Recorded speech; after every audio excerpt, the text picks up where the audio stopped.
Hi hello வணக்கம் subscribers எல்லாரும் எப்படி இருக்கீங்க? எல்லாரும் நல்லா இருப்பீங்கன்னு நம்பிக்கையோடு இன்றைக்கி நம்ம ஒரு சட்னி வெரைட்டி தாங்க பார்க்க போகிறோம். இது டேஸ்ட்டு அவ்வளோ அட்டகாசமாக அருமையாக இருக்கும். எல்லா வகையான டிஃபன் ஐட்டமுக்கு முக்கியமாக இட்லி, தோசை, பணியாரம் சூப்பராக இருக்கும். ரைஸுக்கு நீங்கள் யூஸ் பண்ணுறீங்கன்னா ஒரு மிளகாய் காரம் அதிகமாக போட்டுட்டிங்கன்னா அடிபோலி அவ்வளோ சூப்பர் அட்டகாசமாக இருக்கும். இன்க்ரீடியன்ட்ஸ் பார்த்திங்கன்னா ரொம்ப சிம்பிள் தான், ஆனால் அளவுகள் ரொம்பவே முக்கியம். என்னென்ன அளவுகளில் நம்ம என்னென்ன பொருள் போடுறோங்கிறது தான் இதோட ரகசியமே. வாங்க இந்த ரெசிபி எப்படி பண்ணலாங்கிறத சேனல் இன்ட்ரோ பார்த்துட்டு வீடியோக்குள்ளே போயிடலாம். அதுக்கு முன்னாடி நம்ம சேனல்லே நீங்கள் இப்போ தான் ஃபஸ்ட் டைம் பார்க்குறீங்கன்னா மறக்காமல் சப்ஸ்கிரைப் பண்ணி ஆளுங்கிற நோட்டிஃபிகேஷன் கிளிக் பண்ண மறந்துடாதீங்க. அதே மாதிரி இந்த சட்னியை ட்ரை பண்ணி பார்த்துட்டு உங்கள் அன்பான நட்புகள் ஆகட்டும் இல்லை அக்கறையான உறவுகள் ஆகட்டும் அவங்களுக்கும் மறக்காமல் ஷேர் பண்ணுங்கள். வாங்க வீடியோக்குள்ளே அறுசுவை சமைத்திடுவோம், ஆரோக்கியமாய் வாழ்ந்திடுவோம். நீங்களும் சமையலை ஈஸியாக டென்ஷன் இல்லாமல் ஹெல்த்தியாக சமைக்கணுமா? Welcome to our channel. இது என்ன சமையல், என்ன ருசி, ஆஹா! இந்த ரெசிபி பண்ணுறதுக்கு வானலில் நம்ம ஒரு 1/2 டேபிள் ஸ்பூன் எண்ணெய் ஊற்றிக்கலாம். எண்ணெய் நல்லா காஞ்சி வரட்டும்னு இப்போது நம்ம ஒரு 6 வரமிளகாய் இன்றைக்கி நான் போட்டிருக்கேன். இந்த வரமிளகாய் நல்ல காரம் அதிகமாகவே இருக்கும். இந்த சட்னிக்கு கொஞ்சம் காரம் தூக்கலாக தான் இருக்கணும். பூண்டு ஒரு 10 பல் போட்டிருக்கேன். இப்போ மிளகாய் கருகிடுங்கிறதுனால இப்போ நான் மிளகாயை மட்டும் வறுபட்ட எல்லா ரெட்சிலையும் நான் ஃபில்டர் பண்ணி எடுத்துக்கிறேன். பூண்டு அப்படியே இருக்கட்டும். இதுலேயே நம்ம ஒவ்வொரு இன்க்ரீடியன்ஸாக ஆட் பண்ணிக்கலாம். இந்த மாதிரி மிளகாய் கருப்பாகிடுச்சுன்னா வாசம் உங்களுக்கு சட்னியோட வாசம் டிஃப்ரெண்ட்டாக ஆகிடும். அதனால் நீங்கள் முதல்ல மிளகாயை போட்டு வறுத்து ஃபில்டர் பண்ணி எடுத்துக்கோங்க. பூண்டு இந்த அளவுக்கு நல்லா வதங்கிடுச்சு. இப்போ ஒரே ஒரு பச்சை மிளகாய் ஆட் பண்ணிக்கிறேன். உங்களுக்கு பச்சை மிளகாய் டேஸ்ட் ரொம்ப பிடிக்குன்னா பச்சை மிளகாய் எக்ஸ்ட்ரா போட்டுக்கோங்க, வரை மிளகாயை கம்மி பண்ணிக்கோங்க. ரெண்டும் போட்டு செய்யக்குள்ள சூப்பராக இருக்கும். இப்போது மிளகாய் இந்த அளவுக்கு நல்லா வறுபட்டு வந்துடுச்சு. இப்போ மீடியம் சைஸ் வெங்காயத்தை நான் 2 வெங்காயத்தை எடுத்து இந்த மாதிரி கட் பண்ணி 2ஆக கட் பண்ணி மட்டும் போட்டிருக்கேன். ரொம்ப அதிகமாக நீங்கள் சின்ன சின்னதாக கட் பண்ணணுன்னு அவசியம் இல்லை. ஏன்னா நம்ம வதக்கி தான் செய்ய போகிறோங்கிறதுனால வெங்காயத்தை நான் இந்த அளவுக்கு கட் பண்ணி போட்டிருக்கேன். உங்கள்கிட்ட சின்ன வெங்காயம் இருக்குன்னா தாராளமாக சின்ன வெங்காயம் யூஸ் பண்ணிக்கோங்க. அது டேஸ்ட்டு இன்னும் டிஃப்ரெண்ட்டாக சூப்பராக எடுத்து கொடுக்குங்க. வெங்காயம் ரொம்ப வதங்கணும்னு அவசியம் இல்லை. இப்போ மீடியம் சைஸ் தக்காளி ஒரு 3 தக்காளி நல்ல பழுத்த தக்காளியாக எடுத்திருக்கேன். நாட்டு தக்காளி தான் நான் எடுத்திருக்கேன்.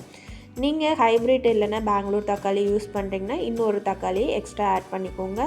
நாட்டு தக்காளி போடக்குள்ள புளிப்பு நல்லா அதிகமாக எடுத்து கொடுக்குங்கிறதுனால 3 தக்காளி நான் போட்டிருக்கேன். நீங்கள் உங்கள்கிட்ட என்ன தக்காளி இருக்கோ அதுக்கு தகுந்த மாதிரி அளவுகளை கூட்ட குறைக்க செஞ்சுக்கோங்க. இந்த சட்னி காரமும் புளிப்பும் அதிகமாக இருந்தால் தான் சூப்பராக அட்டகாசமாக இருக்கும். அதாவது புளிப்பு ரொம்பவும் இருக்கக்கூடாது, காரமும் ரொம்ப இருக்கக்கூடாது, ரெண்டுமே ஈக்குவலாக இருக்கணும். அப்போ தான் டேஸ்ட்டு சூப்பராக இருக்கும். அதை மட்டும் கொஞ்சம் நோட் பண்ணிக்கோங்க.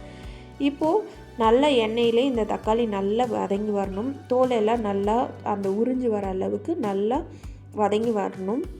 அந்த அளவுக்கு வதக்கி விட்டுக்கோங்க. அடுப்பை இப்போ மீடியம் ஃப்ளேமில் தான் நான் வச்சு வதக்குறேன். ஏன்னா கொஞ்சம் லைட்டாக அடி பிடிச்சா கூட வாசம் ஒரு மாதிரி சட்னியோட டேஸ்ட்டே கெடுத்துரும். இப்போது சின்னதாக ஒரே ஒரு இப்போ நான் காமிச்ச அளவுக்கு புளியை மட்டும் நான் இதில் ஆட் பண்ணியிருக்கேன். ரொம்ப அதிகமாக புளி போடாதீங்க, ஏன்னா தக்காளியில் ஒரு புளிப்பு தன்மை இருக்கும். அதே மாதிரி இந்த புளி போடாமலும் செய்யாதீங்க, லைட்டாக கொஞ்சமாக புளி போட்டுக்கோங்க, சூப்பராக இருக்கும். இப்போது நான் கொத்தமல்லி ஒரு கை அளவு எடுத்து இதில் போட்டிருக்கேன். உங்கள்கிட்ட கொத்தமல்லி இருந்தாலும் யூஸ் பண்ணிக்கலாம். அப்படி இல்லை உங்கள்கிட்ட புதினா மட்டும் இருக்குனாலும் யூஸ் பண்ணிக்கலாம். இல்லை ரெண்டுமே கொஞ்சம் கொஞ்சம் இருக்குங்க அப்படின்னு நீங்கள் ஃபீல் பண்ணிங்கனாலும் அதை வச்சும் நீங்கள் இந்த மாதிரி போட்டு வதக்கி செஞ்சிடலாம். சூப்பராக இருக்கும். கண்டிப்பாக ஒரு டைம் இந்த மாதிரி ட்ரை பண்ணி பாருங்கள். உங்களுக்கு டிஃப்ரெண்ட் டேஸ்ட்டு கிடைக்கும். ஹோட்டலில் செய்கிறாங்கள்ல அதோட டேஸ்ட்டு இது சூப்பராக இருக்குங்க. சாதத்துக்குன்னா ஒரு மிளகாய் காரம் எக்ஸ்ட்ரா போட்டுக்கோங்க. இப்போ பாருங்கள் தக்காளி இந்த அளவுக்கு நல்லா அங்கே பாருங்கள் தோல் நான் அழுத்தினாலே கழுந்து வருது. அந்த அளவுக்கு இந்த அளவுக்கு நல்லா வதக்கிடணும். அப்போ தான் டேஸ்ட்டு அருமையாக அட்டகாசமாக இருக்கும். இப்போது இந்த அளவுக்கு நல்லா வதங்கி வந்திருக்கு பாருங்கள். இப்போது அடுப்பை லோ ஃப்ளேமில் வச்சதுனால எனக்கு அடி எதுவும் பிடிக்கல. ஹை ஃப்ளேமில் வச்சு தயவு செஞ்சு செய்யாதீங்க.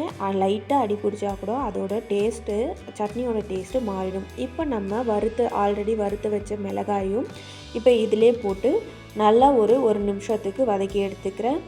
வதக்கி எடுத்துட்டு இதை நல்லா ஆற விட்டுடலாம். இன்றைக்கி நான் இந்த சட்னியை தோசையோடு தான் ட்ரை பண்ண போகிறேன். இப்போ பாருங்கள் நல்லா ஆற விட்டுட்டு கொஞ்சமாக சர்க்கரை மட்டும் இந்த அளவுக்கு சர்க்கரை மட்டும் நான் போட்டிருக்கேன். ஏன்னா அந்த சர்க்கரையோட டேஸ்ட்டு சூப்பராக எடுத்து கொடுக்கும் அந்த சட்னிக்கு. அதனால் இப்போது இந்த சட்னிக்கு தேவையான உப்பு ஒரு டீஸ்பூன் உப்பு போட்டு நல்லா அடித்து எடுத்துகிட்டு வந்துக்கிறேன். நம்ம வதக்கி வச்சுருந்த வானலை கழுவி நான் இந்த சட்னியிலே ஊற்றி அரைச்சி எடுத்துக்கிறேன். இப்போவே நல்லா கெட்டியாக அரைச்சி எடுத்துகிட்டு நான் உங்களுக்கு காமிக்கிறேன் எந்த அளவுக்கு உங்களுக்கு அந்த தண்ணி உங்களுக்கு எந்த பதத்தில் அரைக்கணும்னு சொல்லிவிட்டு. இப்போது இந்த சட்னிக்கு தாளிப்பு கொடுத்துடலாம். ஒரு தாளிப்பு கரண்டியில் ஒரு அரை டேபிள் ஸ்பூன் எண்ணெய் அண்டு உளுத்தம்பருப்பு நான் போட்டிருக்கேன். உளுத்தம்பருப்பு ஒரு டீஸ்பூன் அண்டு கடலைப்பருப்பு இருந்தால் கடலைப்பருப்பு ஆட் பண்ணிக்கோங்க. என்கிட்ட இன்றைக்கி கடலைப்பருப்பு இல்லைங்கிறதுனால நான் கடலைப்பருப்பு போடலை. அதே மாதிரி 1/4 டீஸ்பூன் கடுகு ஆட் பண்ணியிருக்கேன். கடுகு நல்லா பொரிஞ்சு வரட்டும்னு ஃப்ளேவருக்காக வரைமிளகாய் போட்டிருக்கேன்.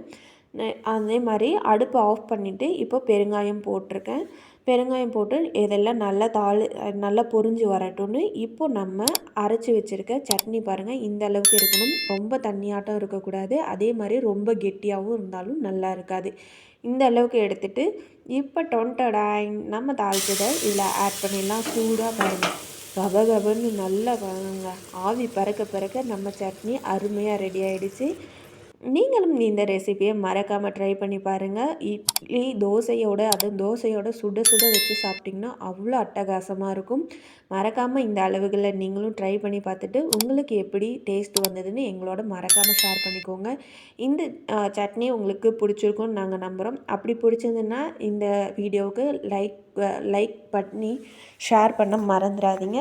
உங்களுக்கு பிடிச்சிருந்தா கண்டிப்பாக மறக்காமல் லைக் பட்டனை கிளிக் பண்ணிடுங்க.